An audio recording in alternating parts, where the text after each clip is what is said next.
안녕하세요, 고객님. 한국투자증권 퇴직연금본부의 이종율 대리입니다. 최근 들어 장마가 계속되면서 비 오고 흐린 날씨가 계속되고 있습니다. 7월에는 흐릿한 장마가 끝나고 증시와 날씨 모두 비겐 활짝 핀 날씨를 기대하며 자산관리전략부의 이소연 연구원님 모시고 1교시 베트남을 비롯한 신흥국 증시 전망 살펴보겠습니다. 안녕하세요, 연구원님. 안녕하세요. 네, 잘 지내셨나요? 네, 잘 지내셨어요? 네. 최근 들어 베트남의 네. 나트랑 같은 곳에도 이제 국내와 직항 노선이 재개되면서 베트남도 이제 엔더믹으로 가고 있는 것 같은데 증시와 같이 한번 좀 설명 부탁드리도록 하겠습니다. 말씀해주신 것처럼 저희 3월 중순부터 외국인 관광객 입국이 재개됐고요. 심지어 베트남은 5월 중에 동남아시안 게임도 열렸었습니다. 네네. 그래서 이런 부분들이 지금 경제 지표에 반영이 되고 있는데요. 저희 데이터 한 번씩 같이 보시면 진짜 차트를 좀 준비해왔는데 베트남 분들도 이제 먹고 마시고 여행을 떠나기 시작을 하셨어요. 네. 그래가지고 이제 5월 소매 판매가 이제 전체 지표가 전년 동기 대비 22.6% 급증을 했고요. 그 중에서 이제 두드러지는 게 이제 식음료가 69.3%, 관광이 17.9% 전년 대비 증가를 했습니다. 이제 코로나로 그동안 제 30일에 동남아시아 게임이 좀 중단이 됐었는데 네. 그게 연기됐던 게 지난 5월에 베트남에서 열렸고요. 그다음에 3월 중순부터 외국인 관광객을 이제 받고 있었기 때문에 이런 효과들이 이제 조금 맞물리면서 내수가 좀 빠르게 올라오고 있는 상황입니다. 여기에 더불어서 이제 베트남은 이제 코로나 전에는 공산국가다 보니까 심야 영업 제한이 있었어요. 그래서 뭐 이제 뭐 1시, 12시 이후까지 뭐 술집이나 이런 식당들이 영업을 하지 못하는 이런 부분이 있었는데 이런 부분들도 약간 좀 경제 발전을 위해서 심야 영업 제한 폐지들도 했었다가 코로나가 좀 심각해지면서 다시 중단됐었는데 이런 부분들도 다시 정상화됐고 이제 좀 외국인 관광객들도 다시 베트남을 좀 찾아오고 이러면서 이제 내수가 좀 완연한 회복을 보이고 있는 상황입니다. 내수만 좋은 것만은 아니고요. 수출도 지금 뭐 나쁘진 않은데요. 차트 같이 보시면은요. 일단 베트남은 제조업의 특성상 중국이 봉쇄되면은 원부자재 조달이 조금 어려운 상황이거든요. 왜냐하면 보통 중국에서 원부자재를 사서 베트남의 저가의 노동력으로 가공을 하고 그다음에 이제 뭐 미국, 유럽, 뭐 한국, 대만들 이런 주요 이제 소비 국가에 수출을 하는 형태입니다. 중국이 4월, 5월까지 봉쇄가 좀 심했잖아요. 그러다 보니까 원부자재가 모자르다 이런 부분들 때문에 베트남의 이제 수출도 조금 주춤할 수 있다 이런 우려가 있었는데 다행히 이제 중국이 지난달부터 생산 활동이 일부 재개되면서 이런 우려도 완화됐고 베트남의 수출이라든지 생산 지표도 좀 다시 바로 정상화되는 모습을 보이고 있습니다. 요새 이제 좀 다들 얘기 많이 하시는 게 인플레잖아요. 그렇죠. 저희도 뭐 공과금도 오른다고 하고 뭐 미국도 뭐 인플레 하면서 다들 이제 걱정을 많이 하시는데 그래서 이제 베트남은 어떤가라고 해서 제가 좀 같이 좀 준비를 해놨는데요. 차트 보시면 베트남도 5월 CPI가 2.9% YOY로 증가를 했습니다. 그래서 다들 베트남 되게 물가가 하향 안정돼 있네요 라고 말씀을 많이 하세요.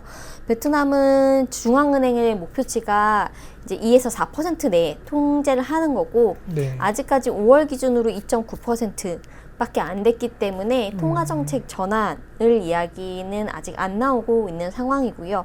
이 물가 상승률을 세부 항목으로 좀 나눠보면은 운송 이 1.8%포인트 약간 물가 오름세를 주도를 하고 있어요. 이게 오른쪽 차트 보시면은 보이시겠지만 대부분 휘발유 가격, 저희 유가가 계속 오르고 있잖아요. 이런 부분들 때문에 운송 쪽에서 물가 오름세가 나타나고 있는 상황입니다.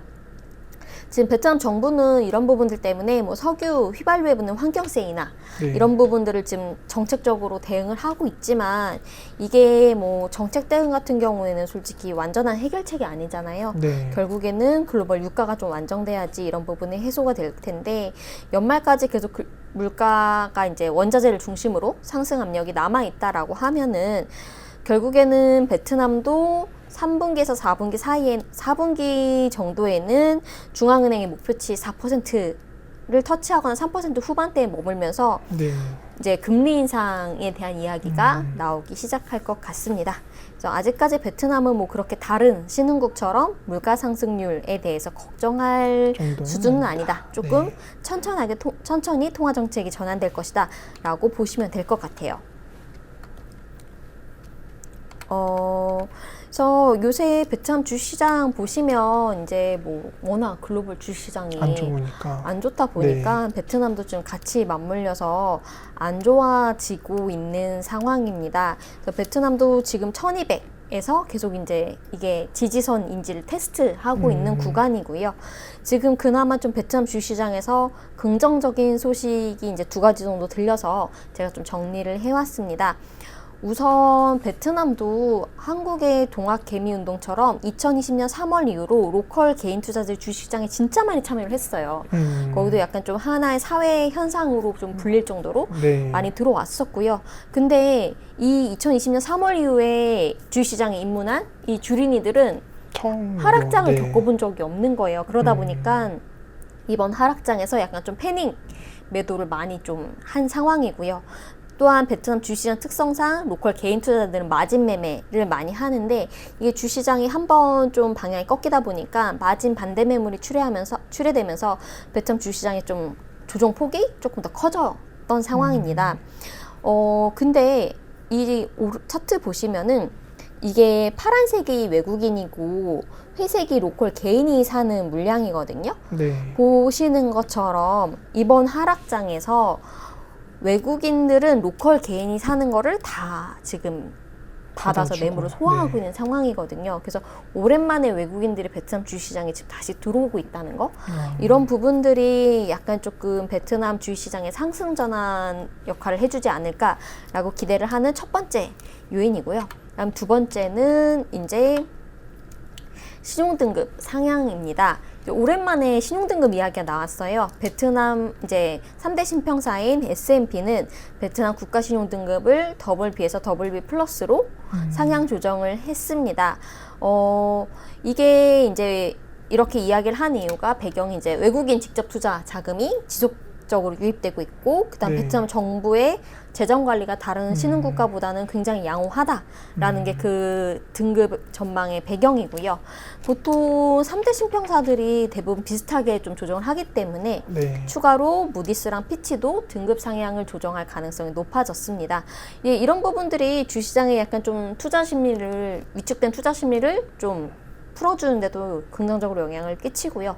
그 다음에 베트남 기업들이 해외에 진출하거나 해외에서 자금 조달을 할 때도 아무래도 국가신용등급이 상향된다는 점은 네. 이자 비용을 좀 세이브해주기 때문에 우호적으로 작용하는 요인이어서 한 번쯤은 알고 계시면 좋을 것 같습니다.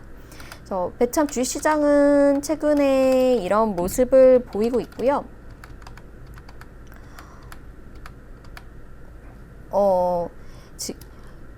저희는 지금 정도에는 조금 베트남 주식시장에 관심을 가져도 되지 않을까. 그러니까 뭐 지수 1500, 1400대에서 좀 못 사셨던 분들은 뭐 베트남 같은 경우에는 솔직히 단기 매매를 하시는 게 아니라 대부분 다 장기 약간 투자. 뭐 네. 장기 투자 컨셉으로 퇴직연금이라든지 연금 저축을 많이 하시거든요. 그리고 이제 저한테도 물어보실 때 손자한테 물려줄 만한 이런 네. 식으로 많이 물어보세요. 종목 같은 경우에도. 네. 그래서 지금 최근 2년간 지수 레벨 때문에 좀 주저하셨던 분들은 뭐 이런 장기 투자 목적이시라면은 지금부터 주식시장을 보셔도 나쁘지 않을 것 같고요. 지금 보시는 것처럼 베트남 12개월 선행 PER이 10.6배거든요. 네. 지금 직전 5년 평균이 14배인데 보통 베트남이 14배, 15배 정도인데 네. 지금 이 부분은 굉장히 하회하고 있어서 밸류에이션 측면에서도 되게 좀 나쁘지 않고, 그리고 최근 조정장에서도 EPS는 좀 버티고 있는 모습이에요. 조정돼봤자 한 1% 정도 네. 조정이 되기 때문에 이런 부분 고려하고, 그 다음에 최근에 보신 것처럼 경제 지표들 양호하고, 그리고 오늘 아침에 이제 베트남 2분기 경제 성장률 잠정치가 나왔는데 7.7% 서프라이즈 기록을 했습니다. 잘 그래서 나왔네요. 확실히 매크로는 좋아지고 있고, 주식시장은 아무래도 이제 글로벌 인플레이션 우려라든지 경기 침체 우려 때문에 조금 주춤거리는 모습이기 때문에 장기 투자자분들 관점에서는 지금부터 조금씩 관심 있게 보시는 것도 좋을 것 같다라고 네. 말씀을 드리고 싶고요. 제가 재밌는 거 하나 좀 가져왔어요. 요새 5월 말쯤에 뉴스에서 IPF 이야기한 거 혹시 들으셨나요? 네, 들어봤어요. 인도 네. 태평양 관련해가지고. 네. 한국도 이미 참여를 하고 있고 이제 미국 주도의 IPF가 출범이 된다라고 해서 약간 조금 신문 일면에 다 이렇게 좀 기사가 실렸던 이슈가 있었는데요. 네. 이게 이제 미국 바이든 대통령이 미국 주도의 경제 협력체를 출범을 하겠다. 그래서 IPEF라고 해서 인도 태평양 경제 프레임워크라는 게 공식적으로 출범이 됐습니다. 지금 뭐 주요 의제는 글로벌 교역, 공급망 안정화, 탈탄소 및 이제 조세 및 반부패 이런 것들인데 네. 이제 뭐 공식적으로는 얘기를 하지 않지만 결국에는 이게 중국을 견제하기 위한 수단이다라고들 많이 해석을 하고 있는 상황이고요. 지금 베트남은 이 IPEF에 포함이 돼 있는 국가입니다. 지금 회원국 중에 하나로 포함이 되어 있고요. 네. 지금 저희가 이거를 왜 관심 있게 봐야 되냐면 저희 2015년 TPP 때문이에요. 그때 TPP가 처음에 출범했을 때가 이제 오바마 대통령 때였는데 그때 당시 TPP에 미국이 합류를 하면서 일본과 베트남이 가장 큰 수혜국이다라고 평가를 받았고 네. 당시에 주가도 그렇고 베트남에 유입되는 FDI 자금도 늘어났고 약간 좀 우호적인 이벤트로 네. 작용을 했었습니다. 네. 근데 이게 이제 트럼프 대통령이 2016년에 당선되고 17년에 취임을 하면서 가장 먼저 한 일이 이 탈퇴. TPP 탈퇴거든요.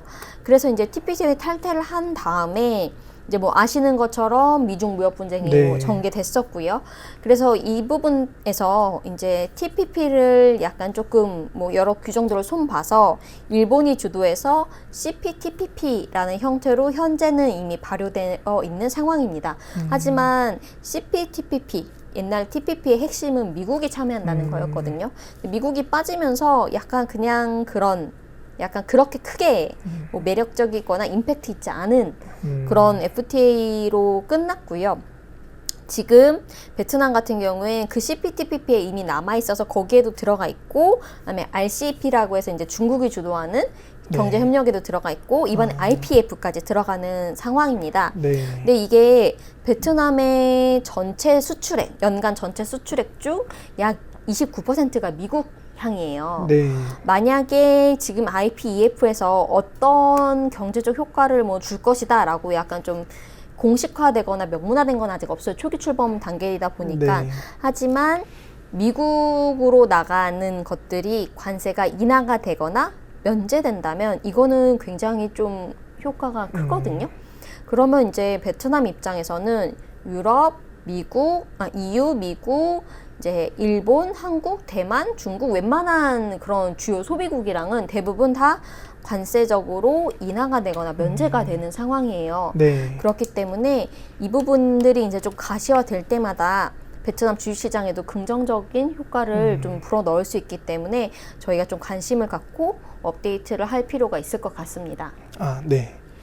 네, 여기까지 또 팀장님 친절한 설명 감사드립니다. 네, 감사합니다.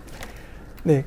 베트남 지수를 투자하실 수 있는 ETF, 네, 퇴직연금에도 당연히 투자 가능하시고요. 이 밖에도 이제 베트남을 비롯한 아세안 지역 펀드 상품에도 투자하고 계신 고객님들 많으신데 이번 시간에 좀 고객님들께 도움이 되셨으면 좋겠습니다. 감사합니다.